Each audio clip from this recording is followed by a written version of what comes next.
Америка.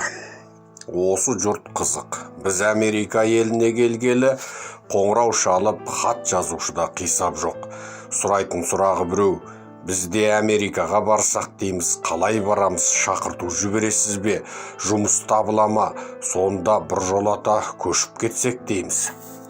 Ұзын ырғасы осы тектес сұрақтардан жалықтық. Анығы шаршатты, қажытты, айналайындар-ау. Бұл Америка деген елде жұрттың бәрі жүр. Адам баласының ағы да, қарасы да, сарысы да жүр. Тіл білетіні де, білмейтіні де жүр. Бірақ біз ешкімді көшіріп алып келейік деп жүрген жоқпыз. Ондай ойымызда, жоспарымызда жоқ. Оған мұршамызда жоқ. Біздің мақсатымыз басқа екенін барлығыңыз білесіздер. Қытайда қорлық көріп жатқан 3 миллион қазағымызды Қытайдың темір тырнағынан құтқару үшін жанталасып жүрміз. Орталық Азиядағы Қытайдың экспансиясына қарсы күресіп жүрміз. Америкаға келгін келсе, визаңды аштырда келе бер, қорқатын дәнеңе жоқ.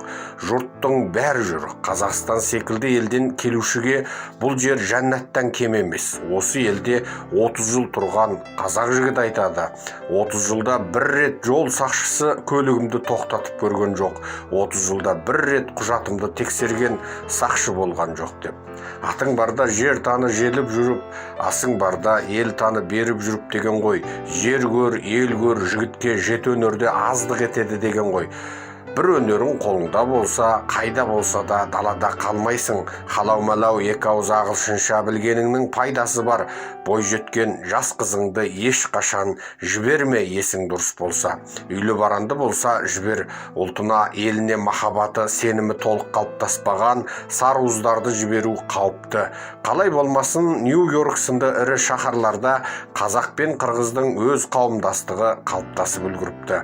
Дипломдысы да, дипломсыз да жаман өмір сүріп жүрген жоқ. Келе сала көлік жалдап алдық. Құжаттарымызды сұрады.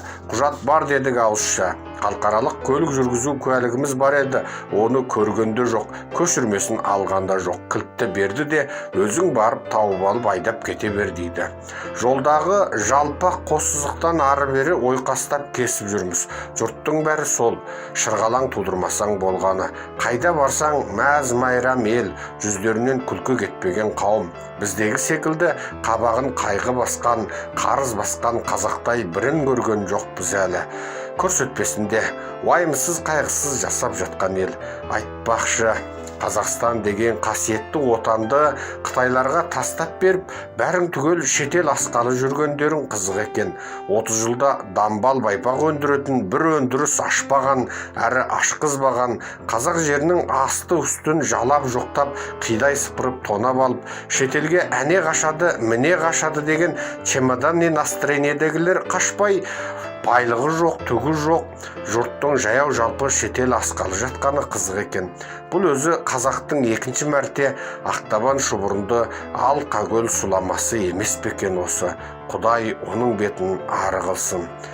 Айтпақшы, ең соңғы қазақ шетел асып кетерде Алматы әуежайының шырағын өшіріп кетерсіңдер, иә.